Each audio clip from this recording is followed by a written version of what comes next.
Now people are here legally 5 years, and when they need something, they need to travel, they then rush in and start to say, Lord. I need our people to be responsible. We welcome our non-nationals. We welcome their contribution. But we also insist that they must abide by the laws of St. Kitts and Nevis. And so those who are here on work permit, on residency, we are currently accepting applications, whether new or if you are renewing, you can come into the Premier's Ministry now and do that for 2024. If you are here and your status is illegal, you're irregular, then we're asking you please to regularize your position. Some people are saying they're afraid to come in. There's no need to be afraid. This government has demonstrated a willingness and a capacity to work with everyone. So please come in.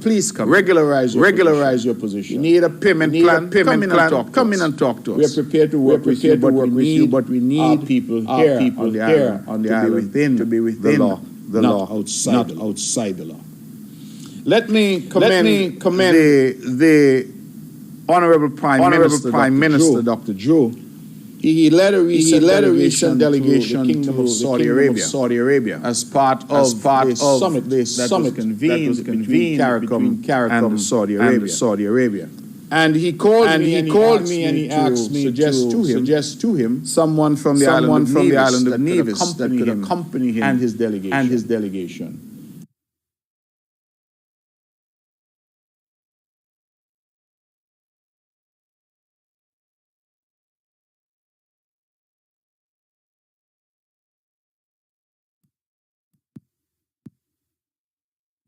And part of the reason that he went was to present our geothermal project to the Saudi government with the hope that we can secure funding for that project, bring that project to completion. And so I want to thank Daniel for making that trip.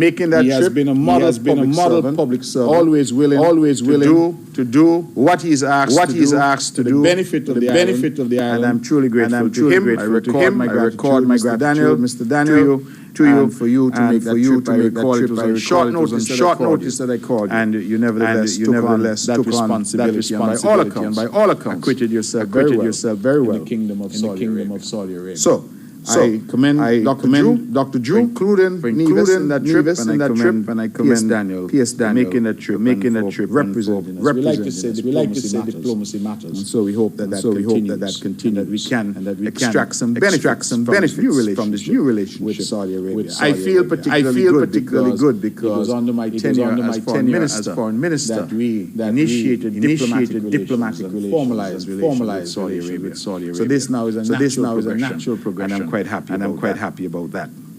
Let me go to the Ministry of Education. We want to extend congratulations to some 13 individuals who are either citizens or residents right here in Nevis, who graduated the University of the West Indies to the UWI Campus, Nevis. They took part in a virtual ceremony on November 11th, which was streamed at the conference room of the Royal St. Kitts Hotel. And by all accounts, it was one of the most viewed events because it appears from the comments all over social media that a lot of divisions and conditions were locked down looking at this graduation. So kudos to them all. The graduates were the following: Hadai Bifat, got a BSc in Management Studies. Idona Brown, BSc in Management Studies. Sylvia Dorr, my cousin, BSc in Management Studies, Human Resources. Aparicia George, my very good friend, BSc in International Management. Now there's a name here, and he's going to be upset with me, I actually don't know how to pronounce it. It's D.D.L.E.N.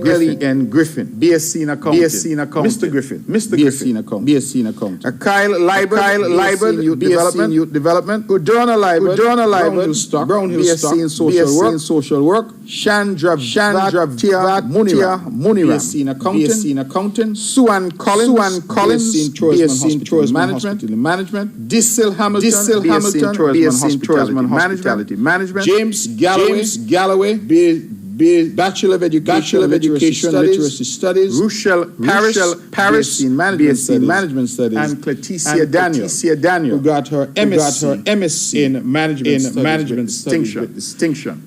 Now, ladies and gentlemen, I think it's important for me to make this note that of all of these graduates, 13, we have Cleticia Daniel, who got her master's with distinction. We have Mr. James Galloway, who got his bachelor's with a first.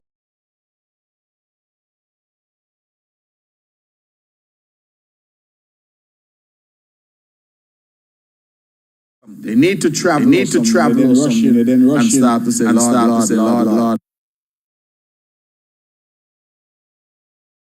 They need to travel. And start to say, Lord. They need to travel. And start to say, Lord.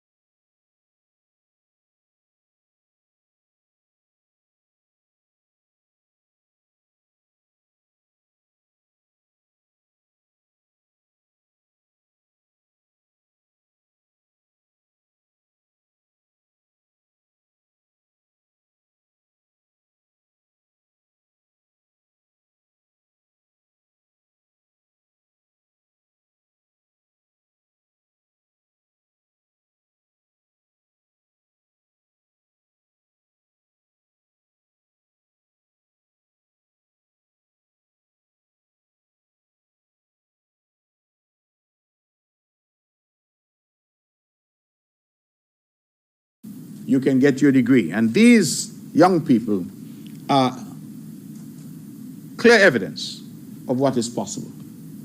These young people would have studied from home, and as I said, the majority of them were able to get honors and distinction. And so I encourage, and I hope that their path will encourage others to do the same. Let me switch, ladies and gentlemen, to the Ministry of Health. A very important ministry, and to say that eye surgeries have resumed at our Alexandra Hospital under our well-known and well-respected Nevis Eye Care program. A total of some 29 persons would have undergone cataract surgery over a 3-day period under the leadership of Dr. David Shield and his team. Dr. Raymond Huby, head of the program, has also announced that the program, through the generous contribution from the Four Seasons Homeowners Foundation, is now in possession of a brand new portable Oatley Catathex 3 phacoemulsification system. You know what I like about these notes when they're prepared? Because they put in brackets for me, cataract machine. That I can pronounce. And that costs $40,000.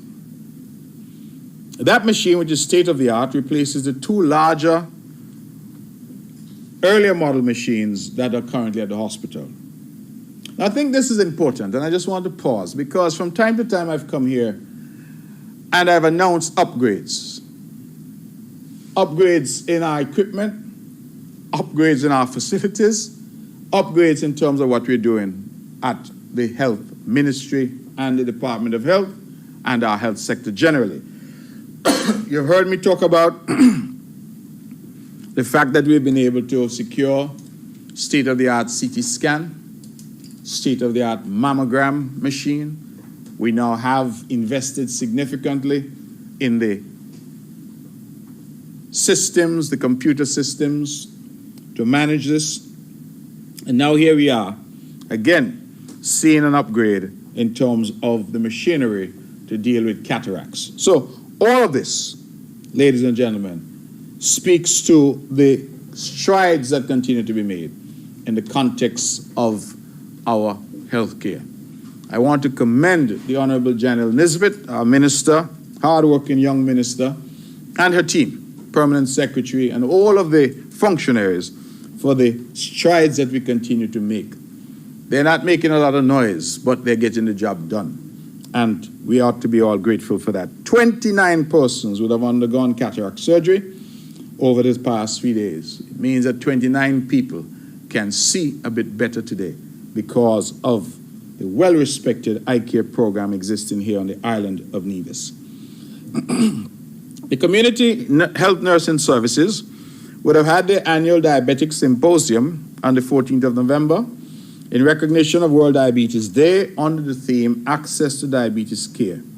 Staff and patients engaged in a number of activities, and we had the benefit of a session led by health educator Michelle Sutton and a presentation on diabetic foot and wound care by guest speaker Paula Francis, nurse manager and wound care certified nurse from the Pogson Medical Center. I want to say thank you to our counterparts on St. Kitts. I believe that this is the best that I've seen in terms of health and cooperation. We are having so many health fairs and events on Nevis, and we see nurses from St. Kitts participating over here and vice versa. And I believe that that augurs well for a better coordination of our healthcare resources and our healthcare delivery to the people of St. Kitts and Nevis. Let me go on record to express gratitude to Mr. Troy Sadio, my good friend, for the recent donation of medical supplies to the Alexandra Hospital. Mr. Sadio is a native of Nevis, well-known in Visions. He resides in the United States, and he has year after year donated medical supplies to our health facilities. We're indeed grateful to him. And as I mentioned, Mr. Sadio, please forgive me, but to all of our family and friends in the diaspora, those who are in the United States, those who are in the U.S. Virgin Islands, Puerto Rico, let me wish you a happy Thanksgiving, because you're enjoying your turkey today, and so we wish you a happy Thanksgiving. We all, in fact, have a lot to be thankful for. And so I celebrate with our friends and family in the United States, the U.S. Virgin Islands, and elsewhere, who are celebrating Thanksgiving today and into the weekend, of course. I'm sure they'll have an opportunity to relax and to spend time with family. The Ministry of Health was also the recipient of a donation of some 10,000 US towards the purchase of a shower trolley from the Swiss Embassy in St. Kitts. We want to say thank you to them. Of course, this makes it easier for persons who have mobility issues to shower at our hospital. It will be utilized at our flamboyant home for the aged. We are, ladies and gentlemen, continuing to encourage our women to take advantage of the mammogram testing that is available at our hospital. You will recall that in previous press conferences,